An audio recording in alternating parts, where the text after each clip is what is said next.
खुलुमबाय स्टुडिअ दं आं राजीब बसुमतारी आरो बे समाव बर' हारिनि थाखाय गोलाव बोसोर एबा गोलाव सम बिग्रायनाय बारग' एनडिबि बिथांखौ 10 बोसोर जेलनिफ्राय एबा 10 बोसोर जेल जानायनि उनाव उदां अख्राङाव फैनायाव गामिनि रायजो राजाफोरजों लोगोसे सनितपुर जिल्ला बारग' एनडिबि बिथांमोननि एबा सनितपुर जिल्ला बारग' एनडिबि आफादनिफ्राय बे समाव बरायदों।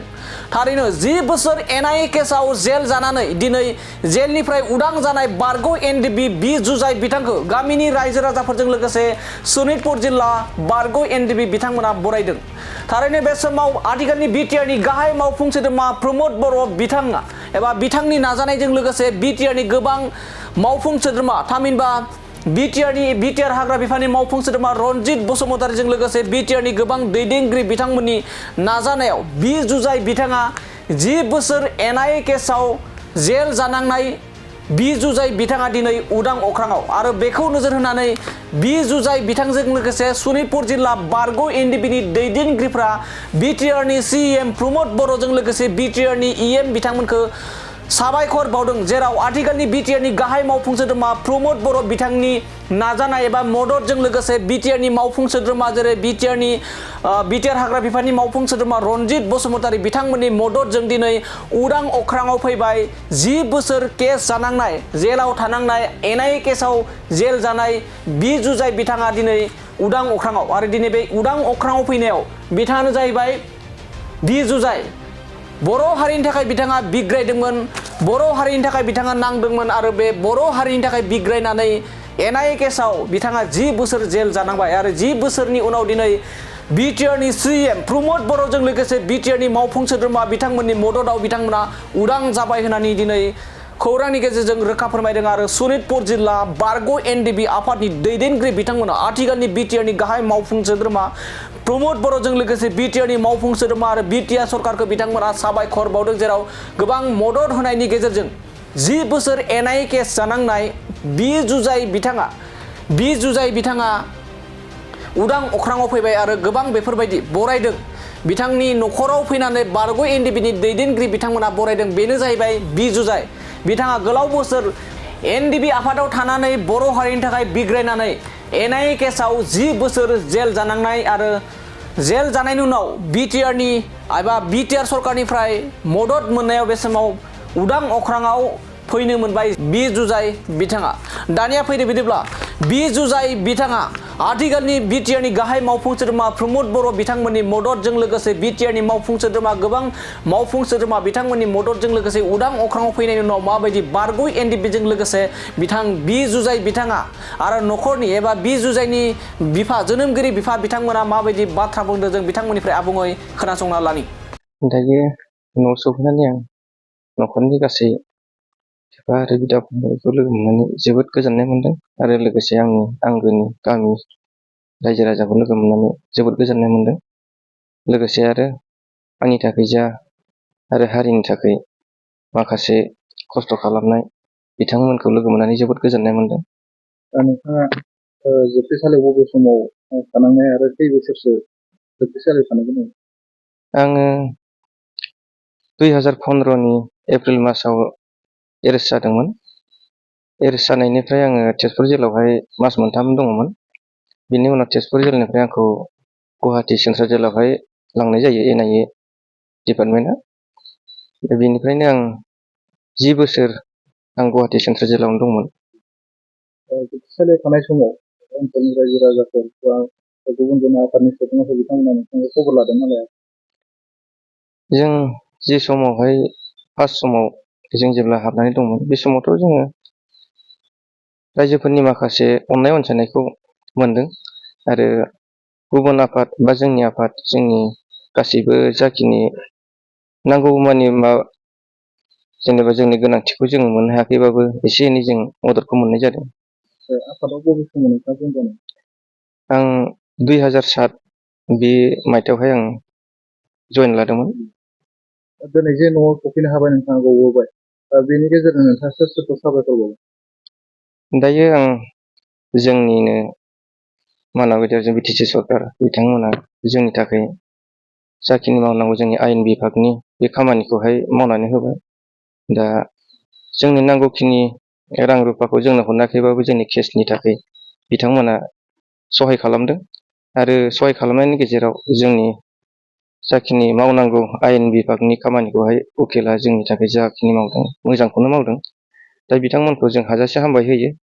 बिथां प्रमद बर' आरो जोंनि माखासे एक्स एनडिबिफोर जोंनि जाखिनि मावनांगौ खामानि बिथांमोना मोजाङै मावबोगासिनो। दा बेफोरखौ मोननानै आं जोबोद गोजोननाय मोनदों।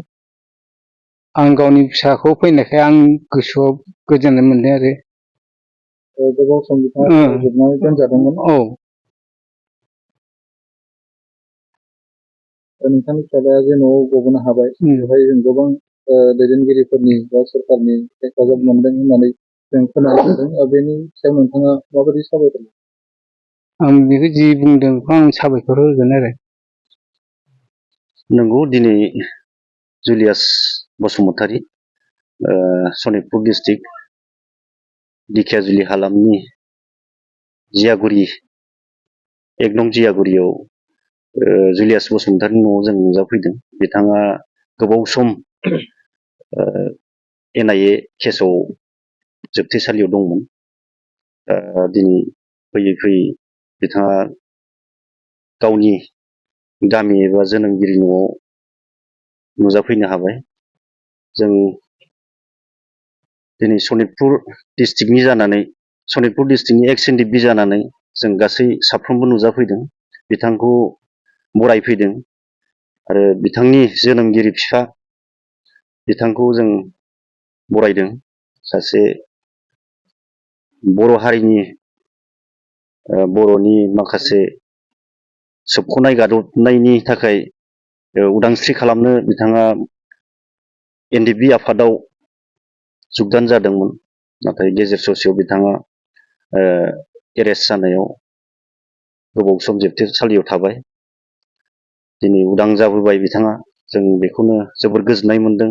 आरो लोगोसे दानि BTRनि चिफ प्रमद बर' बिथांखौ जों साबायखर बावनांगोन आरो बिथांजों लोगोसे EMMC गोबांथार माखासे बिथांनि थाबायनाय केसनि बेलायाव माखासे थोजासे नङाब्लाबो रांनि मदद एसेबाबो होदों, बेखौ जों खोनानो मोनदों।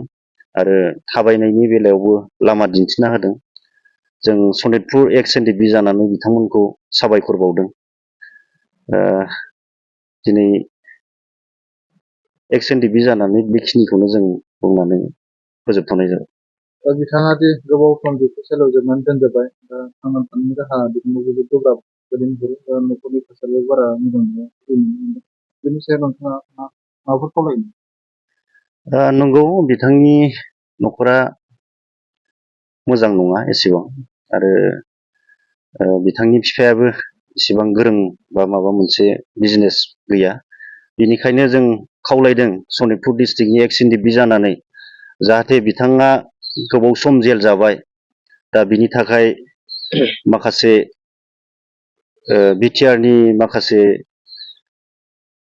दैदेनगिरि बिथांमोनहा बा एक्स NDBनि माखासे सारमोनहा बिथांखौ रांनि बेलायाव होन, माखासे खामानि दामानि बेलायावनो होन, बिथांखौ सहाय खालामगोन होननानै सनितपुर डिस्ट्रिक्टनिफ्राय जों बेखौनो खावलायदों।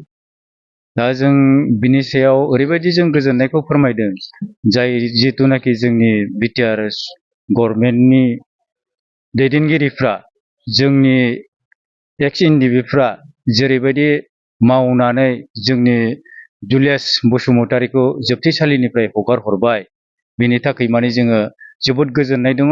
आरो बे गोजोननाया जाया बिनि थाखाय मावना होदों, बिसोरनि सायावबो जों बहुद गोजोननायखौ बावहरनाय जादों। आरो दिनै जों साफ्रोमबो गामिनि जानानै जों माने बिथांखौहाय जों नाजावनाय जादों आरो। बिथाङा बर' हारिनि थाखाय गोबाव सम सोमावसारबोबाय, जानानै थाबाय। दा बेनि सायाव नोंथाङा मा बुङो?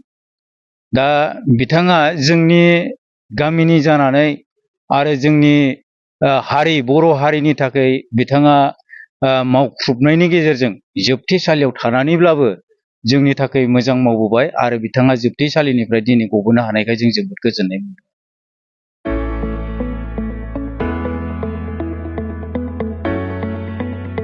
मोनसे गोजोनथाव खौरां, बर' सावथुन नायनो मोजां मोनग्रा रायजो राजाफोरनि थाखाय मोनसे गोजोनथाव खौरां।